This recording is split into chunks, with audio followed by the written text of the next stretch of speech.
Hello, and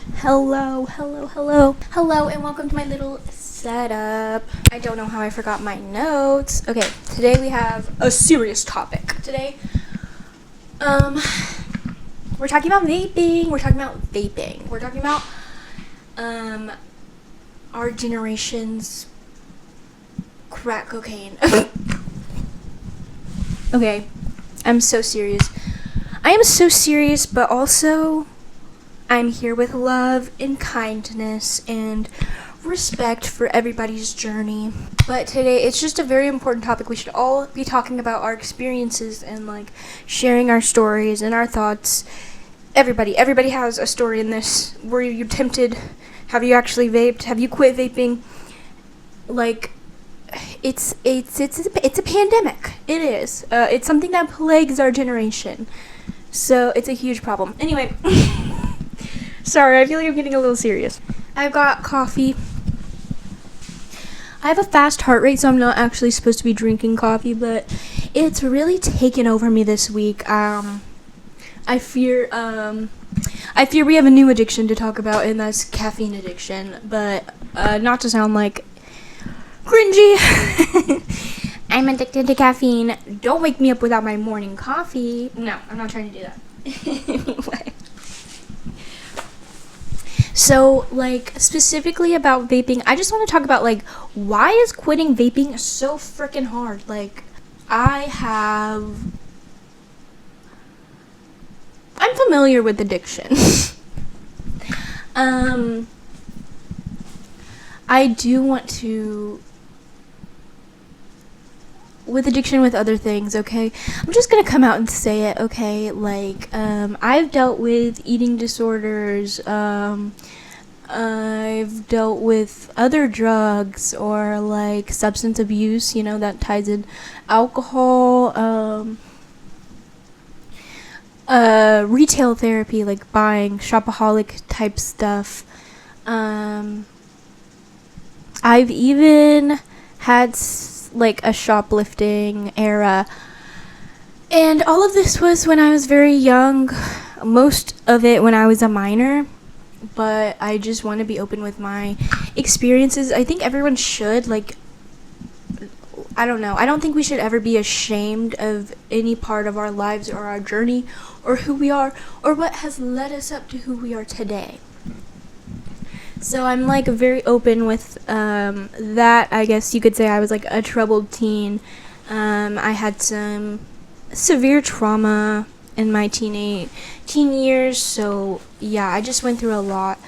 But I also want to have a little disclaimer because I'm going to be talking a lot about how I quit and being sober from it, and I just want to say that if you're not at a point yet where you've been able to quit, I just want to say there's no judgment here, there is no hate, I'm not looking down on you.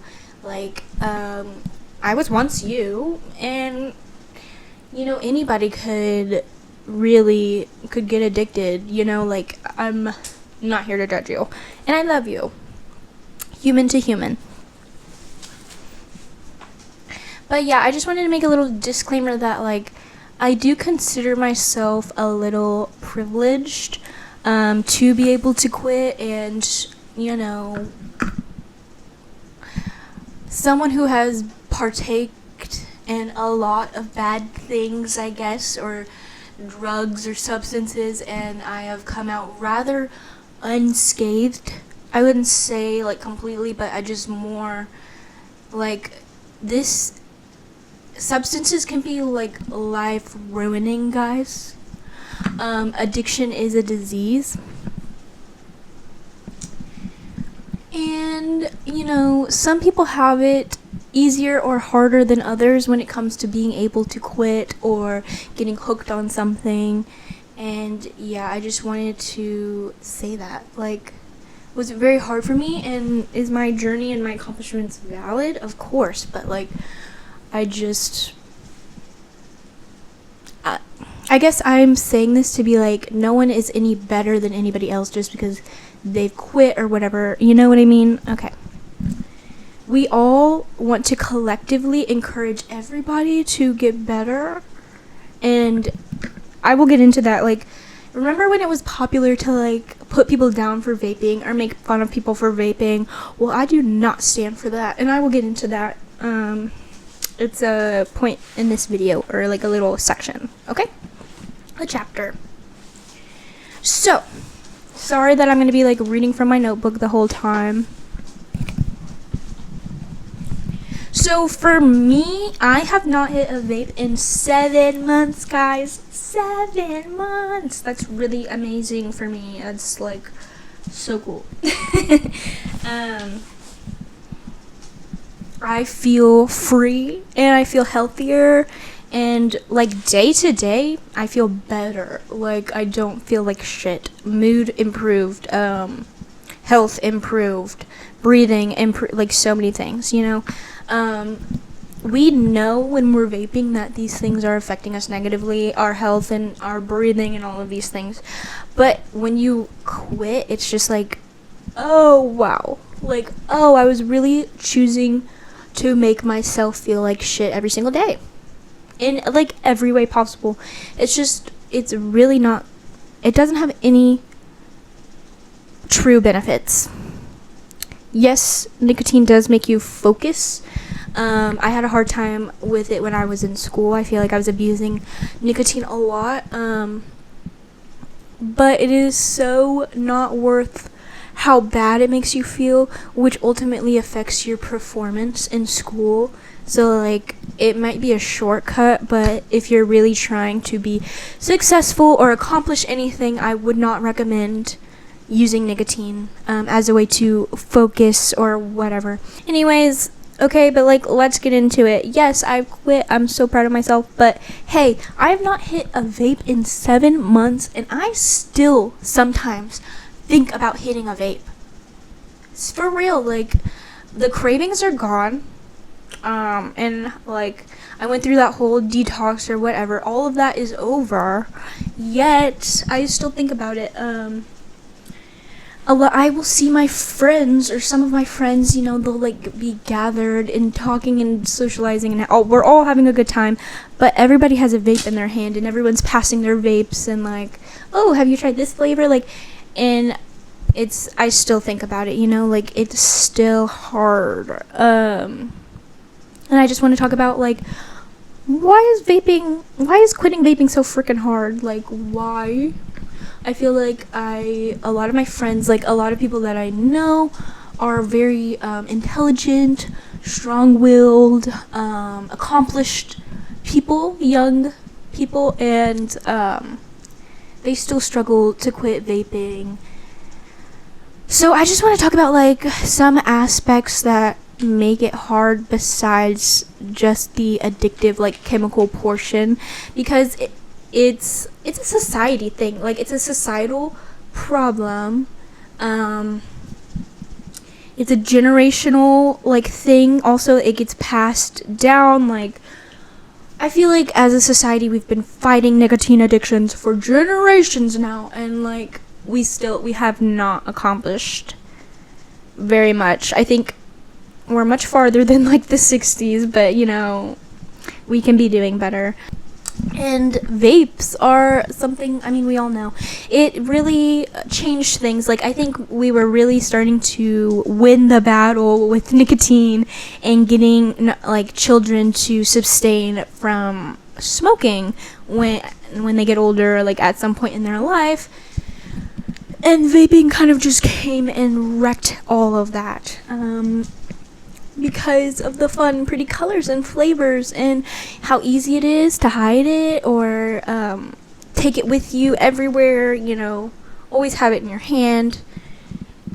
It's like an accessory within itself for me. Like I would pick pretty colors that would like go with my outfit, or like most of my outfits are like my favorite color or my favorite flavor, something that added to my personality. Like banana vapes, I know that's a controversial flavor, but I loved banana vapes. It was like something that made me, you know. It was as much as my glasses or, you know, my clothes, and that's so unhealthy. But also the fact that like vaping is not even something that I enjoy or I like in the slightest. Yes, I like the flavors and stuff, But the actual feeling of being buzzed, I don't know how it is for you. I would love to know, though, if you want to share your experiences in the comments down below. But for me, the buzz didn't feel that good. Like, makes me nauseous. I get sick very easily, and it, like, literally the analogy of putting bad gas into a car, and it was driving fine before, but all of a sudden it's like sputtering and it's like kind of like, struggling to drive or to function. Like, that is how it felt instantly for me. That buzz or whatever, for me it was like all negatives. Like, I would feel literally like a degree shittier every time I hit my vape.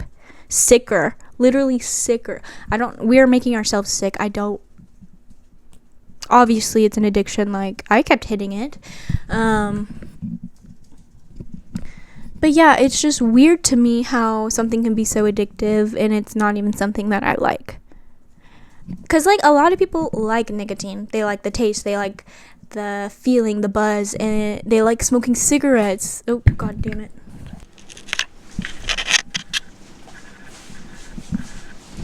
Oh, it pisses me off when my camera just turns off randomly. Just ruins my whole thing, my whole project that I'm working so hard to create. Ugh. I don't know, maybe I need to take time because that made me so upset. I cannot believe my camera did that to me. Because I was on a roll, okay? And how's my mic doing? Oh my god, everything's pissing me off. Hello? Okay, it's still recording. Oh my god, can you quit? Can you quit? Pissing me off. Who am I even talking to? I don't know. Why was it something that I chose to implement into my life for so long? I don't know. Let's talk about, first, let's talk about how I even got into vaping. How I became a vapor. So, I started vaping. I already discussed I was a troubled teen or whatever. I smoked weed. Okay. Before I smoked nicotine, and I like weed. I do.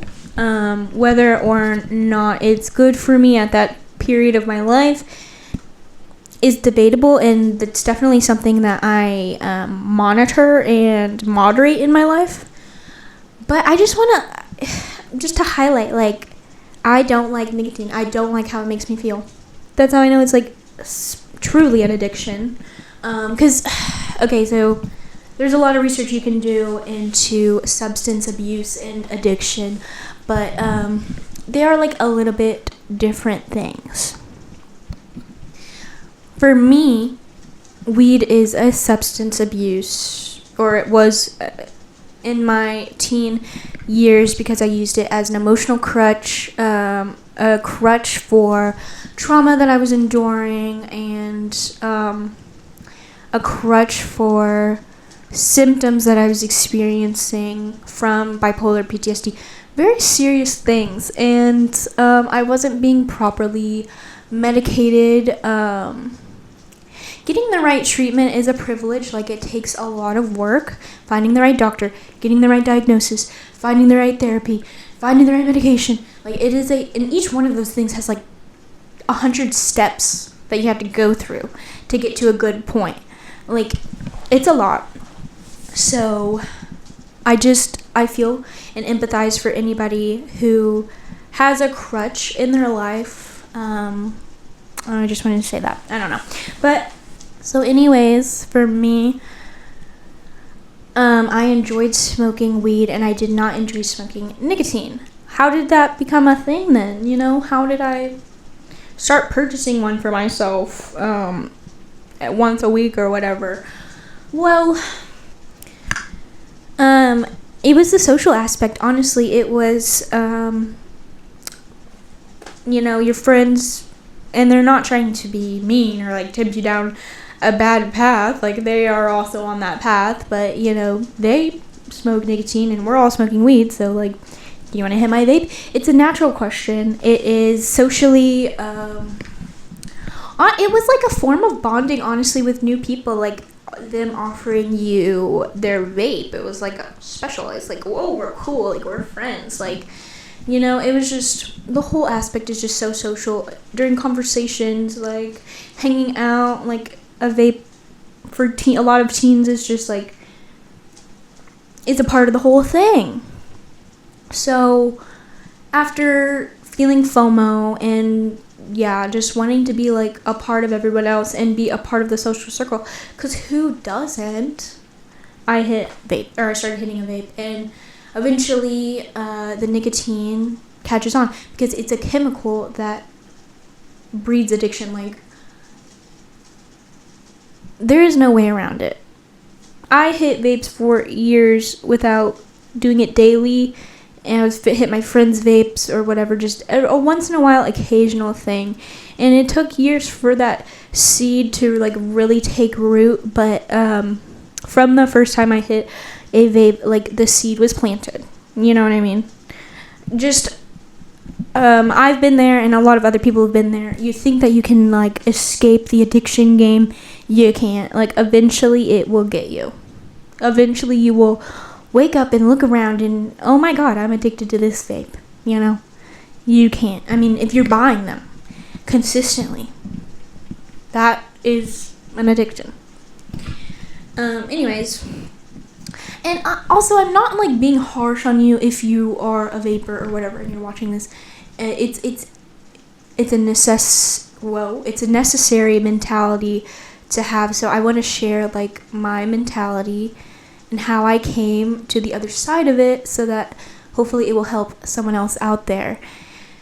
And just having conversations around these big topics in our society is just so important. Like, we need to be speaking about it. The more we are open and honest and communicative about it, the bigger of a chance I think we have as a society of putting this addiction behind us. Because, I just, like, we're all in it together. Like, if you are a vapor, I am looking at you. I want you to be healthier, and I want you to grow, and I want good things for you. Okay? It's okay if you're not at that point yet, but just know, like, this is love. I love you. So that's how I started vaping. Okay, so the first thing that I want to talk about that makes vaping hard is seeing peers hit their vapes. It makes you feel that FOMO. And that FOMO is like a really huge part of the cycle. I think, like, for me, for a lot of teens, for a lot of young people, like, we are social creatures, and we want a sense of like belonging and acceptance, of course, like, and there's nothing wrong with that. There's nothing to be ashamed about that. We are social creatures. That's how we were made.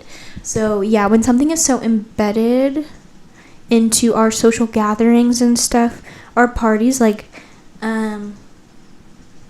I mean, I don't know about you, but anytime I go clubbing or I go to a party or something like that, vaping is like an event there. Like, just as much as drinking, of course, but like, it's just such a thing. It is a thing, you know. Go outside for a little bit and smoke and talk. Like, it's a thing. It is embedded in our culture. So I don't think we should feel ashamed of it. It's just something to be aware of. Like, we need to fight it. And I just talked about, like, it started for me as a social thing. That's just, So, key to fighting vaping is we need to do something about this social aspect, you know, at parties. Like, maybe if we make it, like, cool to be a sober vapor, like, of course, like, we don't want to shame anyone, so, like, okay, y'all go have fun, y'all go vape. We are going to go make drinks and chat, I don't know. Or we are going to go do crafts in the corner. I don't know. I'm thinking about a friend party. There could be different vibes going around. I don't know. You know, drunk people aren't always super up to crafts, but you get what I'm saying. Like, we can come up with something like a culture that encourages people to join the sober group as much as it is encouraged to join the vaping group. Okay, I don't know. I'm still workshopping that.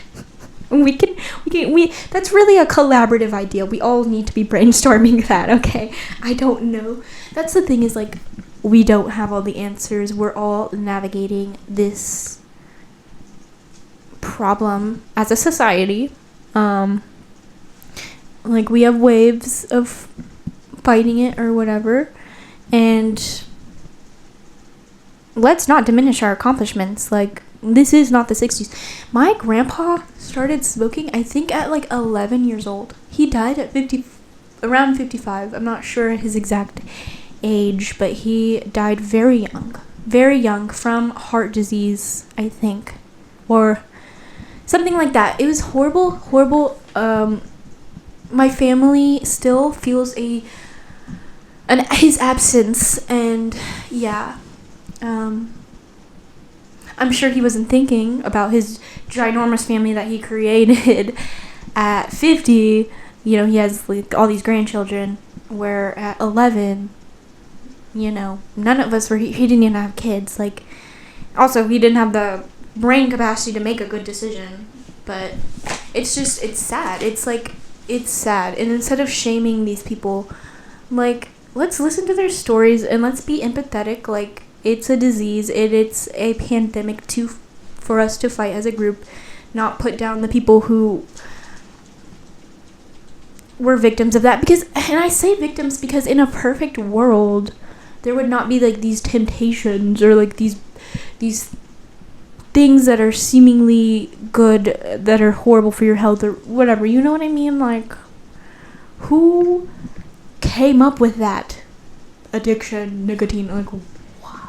In my perfect world, they don't exist. We can smoke and nothing bad happens. Okay. Let's take a little break.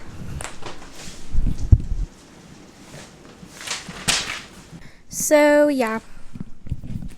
Okay, I'm getting a little bit tired. I think I talked about a lot of important stuff. I just, it wasn't really in and never as structured as I thought it would be. Obviously I structured it on this paper, and that's not really how it went, but it's okay. So another thing that makes quitting vaping so hard, in my opinion, is that it becomes an oral fixation. So, like, take the chemical addiction aside. I don't know about you, but I have like ADHD, and I am constantly like searching for hits of dopamine. Hi, little boy. Little cat just came in here. I'm always looking for something to do, something to make me, happy really quickly. Like dopamine hits,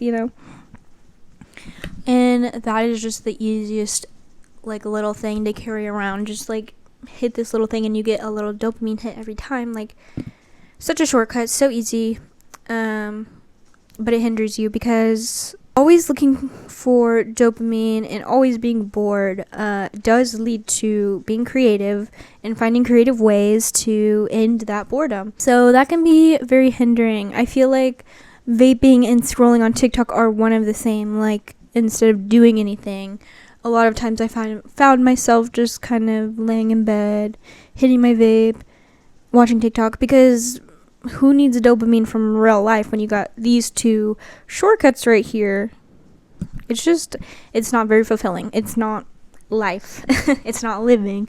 So, yeah, I just feel like it was just like, it's more than just a smoke break. It's like, that's my fidget toy that I carry around. That is like, it's like a binky. Like, I just always need that. I always need to be holding it. I always need to have that thing near my mouth. Like, it's like a baby. It is a comfort. And like, so yeah, I mean, a lot of things came about to how or why I became like my artist self again, and why I became like such a creative person.